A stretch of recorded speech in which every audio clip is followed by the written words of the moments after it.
What's up, y'all? Welcome to the fourth episode of the Darion LH Show. We're titling this one, So What the Comments Say. Because we know y'all stay in them comments. Y'all always got somebody say, we all know about them, right? You know about them, you read about them.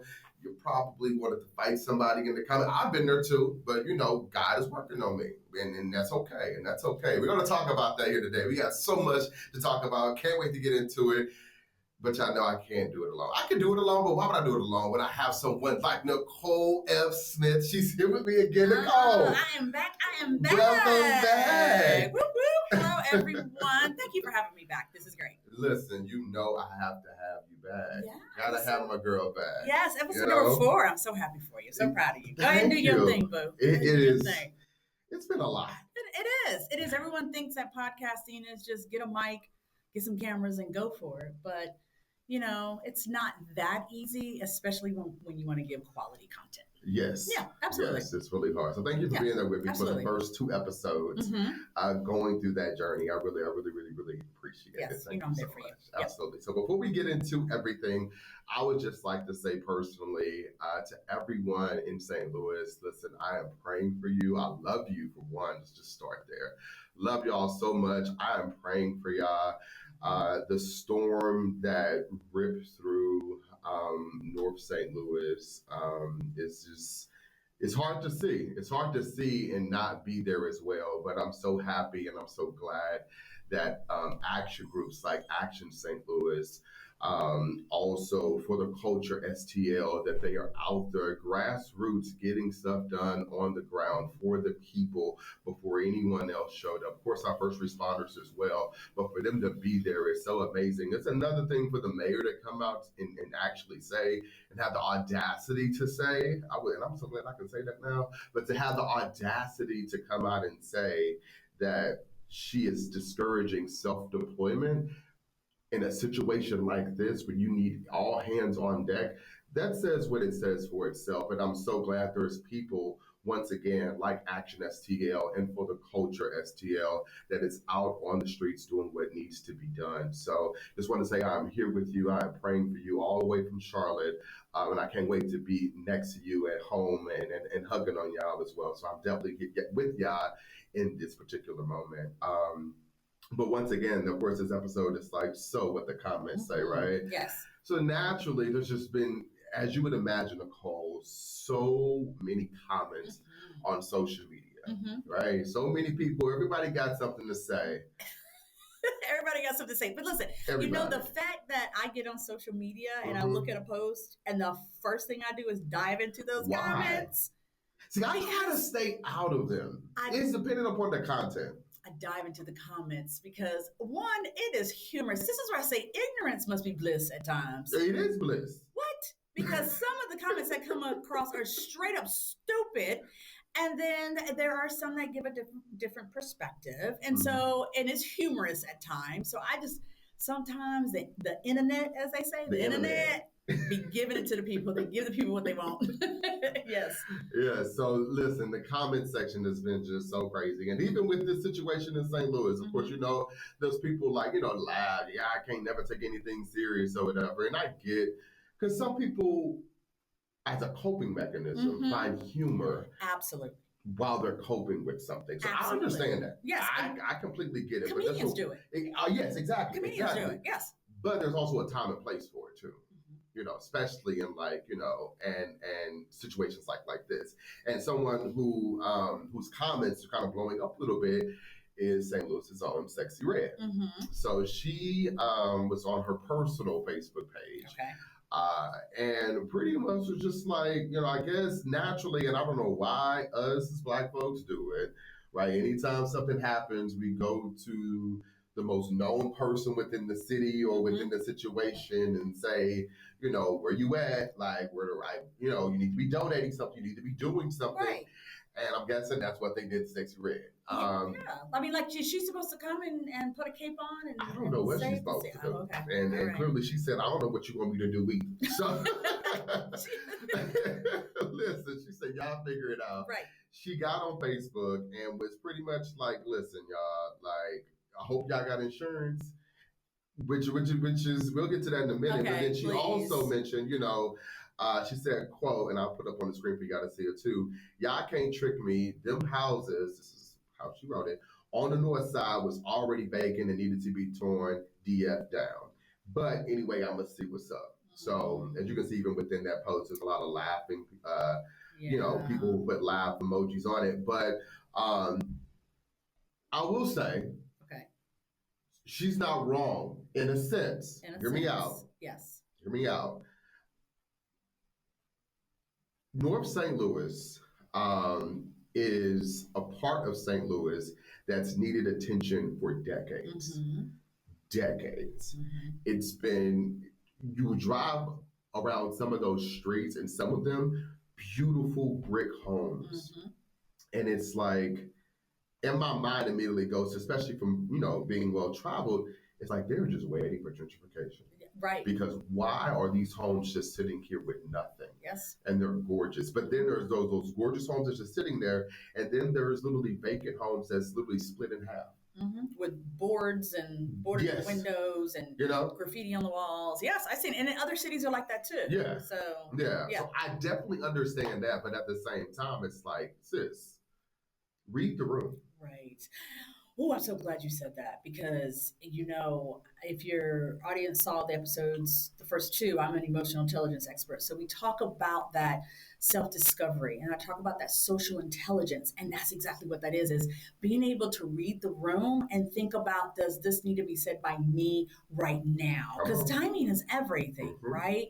And when you don't have that self-awareness, when you don't have that social awareness or that social intelligence, it's gone. You just literally anything that comes to your brain, to your limbic system of your brain just comes through your mouth, and you don't even allow time to think about, should I even say this? Yeah. And so she didn't read the room. I understand what she said though, but she didn't read the room. No, wrong time. Wrong time. Whatsoever. And so that's kind of blown up. A lot of people on social media talking about that. And then there's also comments of people talking about, once again, going back to what she said about like insurance and like, hope you had insurance. Because that's a big thing. It is a big thing. It's a big thing. And a lot of people don't. And immediately, I'm working in, in the insurance industry here in Charlotte. And my mind, I know we like to push home ownership and actually owning something and not the bank within the Black community. I completely understand that. I am for that as well. But a part of me, knowing what I know now with working in insurance, a part of me wish that they did have a mortgage. Because when you do have a mortgage, it's required for you to have insurance. Yep, you're right. Yes. You have to have that P&I, that insurance. You have to have it. So that's immediately where my mind went. I'm like, I'm hoping, that they had a mortgage, because if they had a mortgage, you definitely got insurance. But you can't have the mortgage without having, like mortgage company is not playing that, bank is not playing that, right? Absolutely.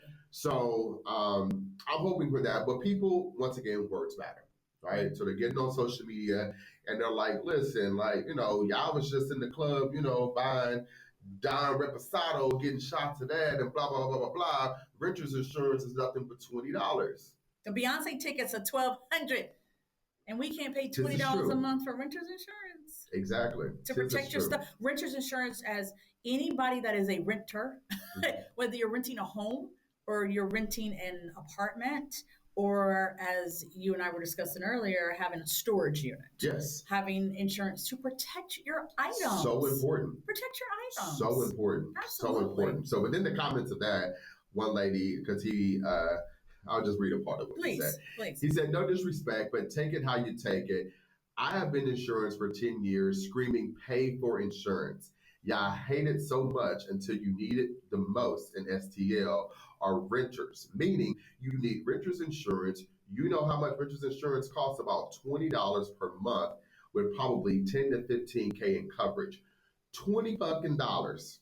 Y'all post classics every Tuesday. Y'all post every lounge wings and people not giving handouts. Or the government, your responsibility, right? He was like, y'all post lounge and drink specials, but didn't pay $20 a month, one fucking drink. It's time to be adults. Don't blame people not giving handouts or the government. Your responsibility was to protect yourself. And even if you're a dime to dime, it's policies that are as low as $9 a month to protect you. And again, he ain't wrong. He ain't wrong. He ain't wrong. He ain't wrong. So where did I go? In the comments. In the comments. I went in the comments and dove in. I went straight into it. I asked you earlier, why you go to the comments? Because that's what I do too. And I ain't want nobody to be doing what I'm doing. Anyway, I went to the comments, right?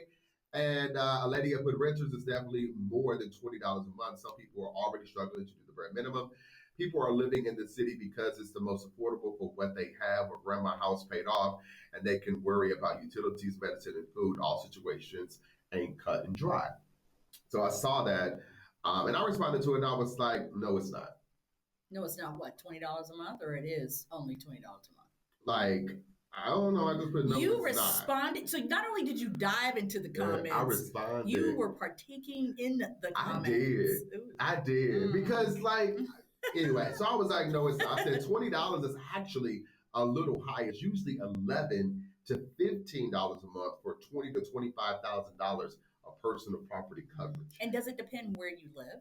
Yes, okay. Of course, it depends on where you live. It depends on how much property you have. You know, because once again, normally when in the office that I work in, you know, the lowest we like to give is $20,000. If you go online and you create your own renters policy, you can put however much it is. I've seen some that's $15K, some that's $18K or whatever. You know, some people don't have a lot of stuff. Right. So you maybe don't need $20,000, $25,000. But every renters policy that I place and every renters policy that I've even quoted have always been $11 to $15. That's it. I don't care what the zip code or address is. It's normally $11 to $15 per month. $120, $130 a year. I was just about to say that. It's like calculate out to a year. Now, I do empathize with the lady in the comment who said, you know, people are struggling. They're trying to decide whether to pay this or that. I do empathize. However, when things go up in flames, when you have a storm like you did in St. Louis with the tornadoes and so forth, then that's when we're crying, help me. Yes. When it was as easy to pay $130 a year for someone to help you with no questions asked. Yeah. And now here we are. Yeah. And that's the thing people don't understand with insurance. Yes, we pay a lot for home insurance, car insurance, medical insurance, and we may rarely use these things, right? We may rarely have the need to have to use these types of insurance. But when you need it, it's there. It's going to save you thousands of dollars. In the blink of an eye. Oh my gosh. In the blink of an eye. I mean, even immediately afterwards, I've been told, you know, one of my best friends, I said, send me over your deck page, which is a declarations page, which has all your coverages on it. Folks didn't know about it.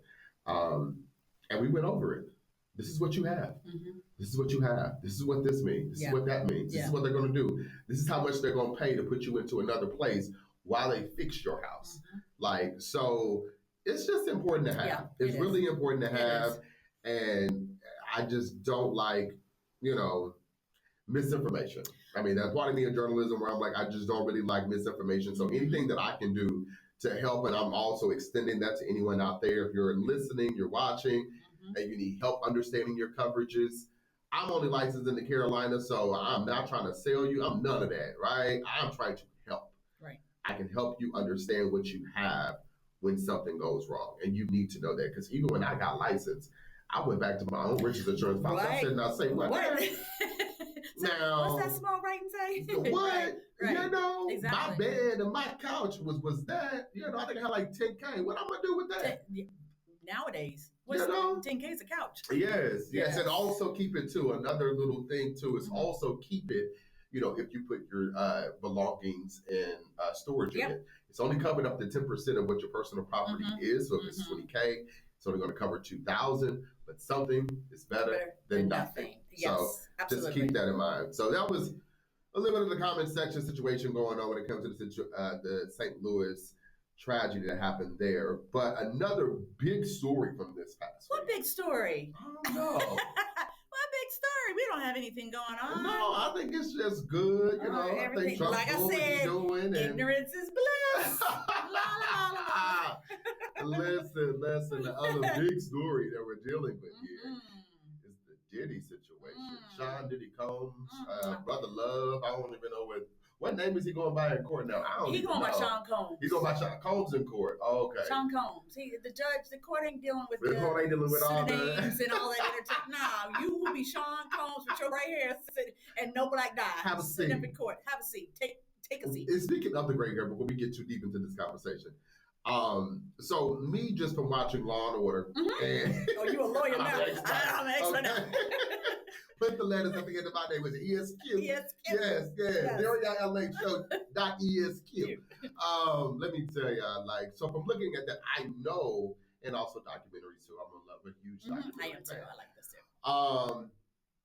They do that just, to just, I don't know, put on a show for the jury. Dramatics. So, yes, just for dramatics. Oh, he's aging. They're showing how he's aging, he's how he's not. Man. He's not for fruit. He would so never fruitful. have freak Oh offs. my God, he's an old man. Well, I mean, he did have the freak offs, but he's old now. He's old now. not doing that How anymore. can you force anyone to do that? No one's doing that. It is. They, when you watch the court shows and so forth, they do have them look a certain way to where they look innocent and they look demure. It's nothing but a ploy. OJ, they had him lean into being black. OJ, remember, I ain't black. I'm OJ. During that trial, he had to lean into that blackness. He leaned into he was trying to find his blackness. He had a hard time. Wearing dashikis and stuff. Like, sir, see. Yeah, so they're they're having him look like he is. I don't want to say they're having him look innocent. They're having him look a certain way to where you then have that reasonable doubt. Yeah. Of it, did he do that? So you dove into the comments, and I dove out. Just as fast as I dove in. It got real freak offish in there. Gosh, like yeah. And from women. Let me just not even, even try to sugarcoat it. I think I don't know, it didn't get to me, but it was just like, I don't like, I'm not saying you should understand what she's going through like you've been through it before. To my Cassie? Right. Okay. But I would expect for you to sympathize a little bit with what she's been through. Ooh. And not even with the freak offs and the peeing in the mouth and none of that type of situation. I'm more talking about what she went through. What she went through. The relationship side of it, of being so quote unquote in love with someone that you can't leave. And the women in the comments are like, she just couldn't leave. And oh my goodness, I would, if that was me, we so quick to say that. If that was me, what if it was you? Probably been you. Let me adjust my seat a little bit for that one. But no, how we don't sympathize with Cassie. First of all, this woman left Diddy years ago. Then she had to come and sit on the stand. And this is what we don't understand about trauma. When someone has been traumatized like that and they have to relive it over and over and over. And she has been reliving this for years, and she's pregnant. And she testified for 4, however many long days. Oh my gosh, could you have gone through that? I don't know of anyone that could have been that strong to go through that. But we have all been in situations where it is hard to leave. And for her to have texts and want to initiate where it appeared she initiated some of the freak offs or said, hey, let me be with this woman or this man and so forth. I'm ready to freak off. Yeah, that was her way of connecting with a man that she loved. She truly loved him. And probably in her mind was, if I do this one more time, that's it. If I do this one more time, it'll be over. Just one more time and we'll be done. And she would have time. She even said where those were times where she felt intimate with him. Like that was the only times that she could have with him sexually. So it was hard for her to leave. When you're in that type of situation, there's women out there right now that are listening to the sound of my voice that are in situations, female, male, whatever the relationship may be, and you cannot get out.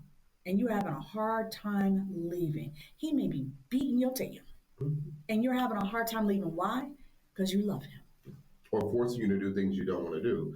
Because Like you love him. threesomes, with another woman or something. That could be something you just don't want to do whatsoever. But so and it's our own. I would think we would give her a little bit of grace, a little bit more grace. I agree with you. But my problem even also has been like the reporting that's been going on with it, right? Which goes back to my journalistic side, the journalistic bug that's always within me. I'm just irritated by it, Why? What are you seeing, or what are you seeing, and what are you expecting? I'm expecting facts. Period. That's all. And I know you're like, well, duh. That's media, but though. They're going to sensationalize it. They're going to sensationalize it. Yeah, I mean, but at the end of the day, a fact is a fact is a fact. I agree. And no matter how much you sensationalize it or how much you hone in on one thing, leave the facts where they are. Yeah. And that's not happening. For one, they're now allowing these social media influencers inside of courtrooms. And even one of my old producers, he made a post on X and he was just like, I can't believe this is happening. I'm like, bro, the White House. The White House. The White House Continue. Is now allowing people from TikTok and social media influencers to be in the briefing rooms. To influence him on who he chooses for this role, that role, or firing them. Well, that's the Oval Office situations. Yeah. We're talking about literally just in that briefing room with Caroline, Little Miss Tink, Caroline. Yes. Her Levitt, something like that. Anyway, go ahead. Yeah. Who they're allowing because they want those influencers in there that are going to, like I said, make it a sensation, make it entertainment, because we tend to forget that the man that's sitting in the Oval White House in the Oval Office is entertaining. That's his business. He's an entertainer. He came from that reality world. Everyone goes, he's a businessman. He ain't no more businessman than I am a heart surgeon. Right? I mean, come on, really? So yeah, they're allowing those influencers. But what particular influencer were you speaking of? You had mentioned to me earlier from the Breakfast Club. Yes. Lauren from the Breakfast Club, and how she is. You know what? I'm gonna show a clip. Okay. Let's look at the clip. Okay, let's look at the clip. They made me so all over the place. Like, normally I leave court with like a very clear view of like, okay, here's who I feel like took it today. Like, first day, I felt like Puff's team took it. Second day, the prosecutors laid out what they need to lay out. They did that. Third day, I felt like Puff's team took it. Today, I'm like. So, yeah. Yeah. So what are your thoughts? Why does that bother you? You know what? The reason I'm asking because I know.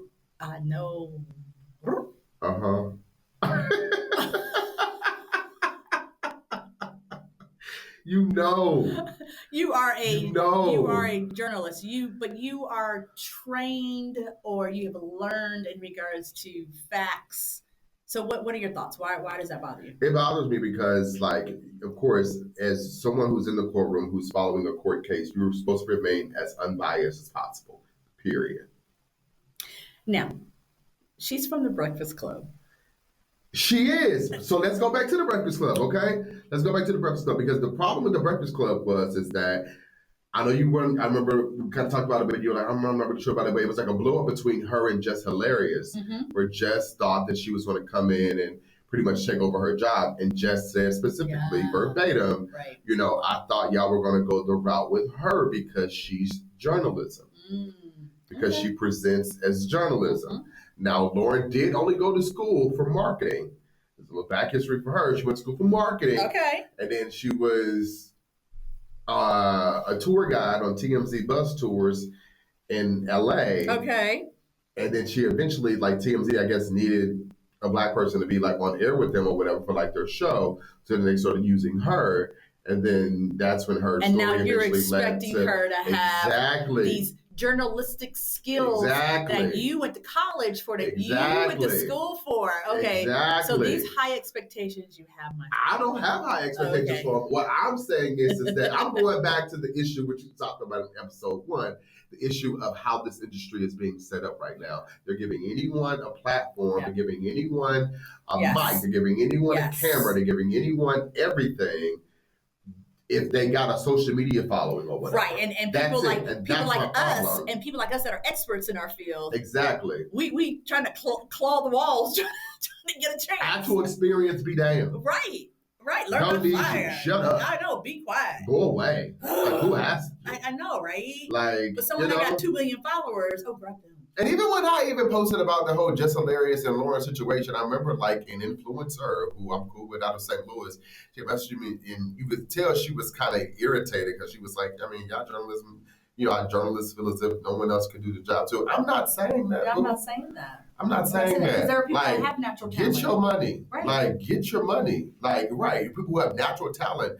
But at the end of the day, there's processes that are in place within this. And it's not because, that's just how it always been and we should keep it that way. Mm-hmm. That's how it needs to be, period. Right. So to have her in there covering this trial, every time I talk about my mama, she's talking about what she heard on the Breakfast Club. So versus CNN. Exactly, right? So it's past just, people are really taking in what you're talking about. So when you present it in a way that is not non-biased, that it feels as if you're giving commentary, just as I don't have ESQ behind my name, she doesn't either. So why are you trying to give commentary based like you've been into anybody's law school before? You haven't. Let me ask you this question, though. Do you think people relate to these influencers because they speak at their level? Versus CNN and MSNBC, they're giving all the legal terms, and they're very, rigid, versus someone like Lauren from the Breakfast Club. It feels like she's just talking to you in your living room. Like, let me tell you what's going on. Let me tell you what's up. And so people relate to that more than the sounding of an academia level. Does that make sense? I understand what you're saying, but I think at the end of the day, like, even if however your approach is going to be, like, make sure the processes are still the same. I hear you. So basically what you're saying is facts. Give the facts. So y'all stay tuned, because listen, when this all goes down with Diddy, them comments are going to explode and be on fire. The thing is that this is what I would encourage all your listeners, is that hear the facts, right? And stop thinking that these celebrities can't do no wrong. Stop putting these celebrities on a pedestal and you're thinking they can't do any wrong. Literally, Diddy made people fear him. He led by fear. And so people truly felt that with his influence, whatever they were trying to do in life would be taken down in a snap there. And because he had, quote, the power. So let's sit back and think about why people, stayed in these relationships with him for so long. My question is where the people he dated, like, what was her name? Miami? Where was J-Lo? Where was J-Lo? That's what I'm saying. Where was J-Lo? Yeah. But Young Miami did come out to say after all of this, like, she was like, people coming to her and trying to tell her, she needs to talk about this and that. She's like, that wasn't my experience. Right. So, I mean, it is what it is. My thing is, I feel as if people need to know the difference out of anything between a civil and a criminal lawsuit.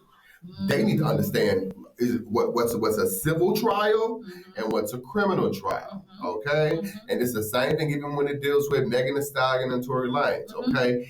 He was charged from a criminal side of it, right? Not from what happened in that situation. He had already had a rap sheet. Right? He had already had a rap sheet. So all the prosecutor did was say, okay, you did something else. Now we're taking you back to court to get you sent to jail. Right. Absolutely. Or prison. Absolutely. Right? So it isn't because of Megan that he's there. That situation was his last straw, which is why he's now in jail. Understand the difference. Understand that. Okay. So what you're saying is that people need to pick up a book and read. Or if you do go on the internet, make sure it is a worthy site that you are gaining your information from. Is Ask that what you're saying? I mean, listen to Ask me. Chat. Ask Chat. Ask Chat. Ask AI. Yes. AI know everything. I mean, you can name Chat whatever you want to name it, you know, like you can name whatever. Figure it out from somewhere, but don't be comfortable in disinformation. Ignorance is bliss. It's Let me tell you, bliss. if you go on my Instagram, on the Nicole F Smith on Instagram, I did a reel out there of the things that I have learned on this journey, and I have learned that ignorance is bliss. It is, and period. And I think people are like, and I think my problem is that I think people are okay. Some people, I'll say, not people in general. Some people are okay with being misinformed. It doesn't require any more of them. Exactly. Yep. And it's more comfortable to sit in the lie than it is to explore the truth. Ooh. Hold on, let's pass the collection plate. Yes. Sit on that. Yes, sit on that. Get cozy, get comfortable. Yes. Rewind that back. I know, right? Okay. Okay, did y'all hear that? Yes, because we dropping gems. Listen, let me tell you, because I'm irritated. Like, I'm irritated. I'm so irritated. But the thing is, like, just like you said, as us very too well-educated, yes, people of color, we get irritated when people want or choose to stay misinformed. Yes. Because, the truth will set you free, but first it will piss you off. Yes. But you're going to have to go through that discomfort of pistivity to be able to get to the other side and to learn something. To be okay with it. Be okay with it. It's okay to sit into the truth of it all. And as I say, because somebody tried to go for me in a 30-second clip, he tried to come back to me as a coach. And, as a coach this and as a coach that. And I was like, wait. You got that from a 30-second clip? Yeah. A 30-second clip. So my point in this, y'all, there's so much more to it than just 30 seconds, and there's so much more to it than just comments. Yeah. So stop diving in the comments and thinking they go straight to them. They don't even. That's it. They read the headline and then go straight to the comment and come up with their own, like. And this is a whole nother situation too. Yeah, like, a whole nother episode. Listen to me, because I'm trying to wrap this up here. With Beyonce and her child rooming, right? That she now has on stage. Yeah. I done went to the comment section of that, and these folks have diagnosed her with all kinds, which is disgusting, by the way. She's all over the spectrum. She's all over the spectrum. Oh, and the reason why service and third, because being in places like that overstimulates. You just made that up. And it's not your child. It's not your child. Beyonce, nor Jay-Z, nor anybody within, like even Miss Tina Knowles, who just put out a book, has told you nothing. And so since you told me nothing, I'm just going to make something up. Right. You know why? Because it's so hard for people to mind their business. Like. Mind of it, that's Beyonce. Children. That is her child. Listen. If I had the opportunity to have my babies on stage, my baby's going to be on stage because they're cute. They're going to be on stage, but that's not your child. So this is where I say, if you can literally put yourself in someone else's shoes, okay, let me hear your perspective. But if you cannot put yourself in somebody else's shoes, I don't want to hear it. I don't want to hear it. Zip it. Zip it. And that's the comment section. The comment section is it's like a group chat you didn't ask to be in. Oof. But you stay because it reveals the truth about us. Oof, it does. And who we are. Yes. And what we really think when no one is watching and no one is looking. And hopefully no one is listening, but we're sitting here reading what you're talking about. We're reading what you're talking about. Right. That's the one bad thing about the internet is now we got to listen to everybody else's opinion. See, there was a reason, y'all, why we were in school and they divided us up into certain classes. And now we all in the same class honors together. Classes, we had just the standard classes, and we had the classes that moved at a slower pace for our developmental children that needed to learn at a slower developmental rate, right? And now we all together. And now we're all trying to exist. And now here we are. We're all together. So what did we learn from this? What I learned from this is what you should learn is stop diving in the comments. Partaking in the comments.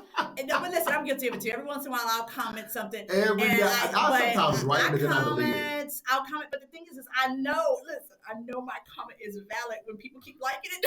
I think my comment is valid. But no, this is where I know my comment is valid when y'all keep liking it. Y'all keep putting that little heart. But no, this is what I say. Nothing's wrong with diving in the comments and seeing what other people are saying. Mm-hmm. But you're going to have to do your own research. Stop using that as your library. Period. And we're going to leave it on there. Mm-hmm. You and your peoples. Mm-hmm. You and your cousins. Okay, that's all I got. That's all I got. They were at my family reunion last summer. And listen. Speaking of family reunion, the unofficial start of summer is starting next week. Memorial Day. Ooh. What you doing? What you doing? I'm going to bring that summer body out. Oh. It's been cooking. Summer body cooking. It's coming. Yes, I've been in the gym working hard. The beach, the pool, anything. They're going to get whatever body I give them. Okay. They're going to get whatever body I give them. Listen, y'all, we what they want. Yes. Trying to. I'm taking next week off Memorial Day for me just to relax. I'm actually going down to Myrtle Beach. Get on a little boat. You'll be in Charleston? Oh, okay. You're going down to South Kakalaki. Let me tell y'all. So we're going to have a little fun. But we'll be back the week after that, talking about the summer vibes, what's going on. Can't wait to dive into all of that. Thank y'all so much for joining us here for the 4th episode of the Darian LH Show. You can find us everywhere: Apple Podcasts, Spotify, YouTube, wherever. Let folks know about it, and also follow us on social media as well. Have a good one, y'all.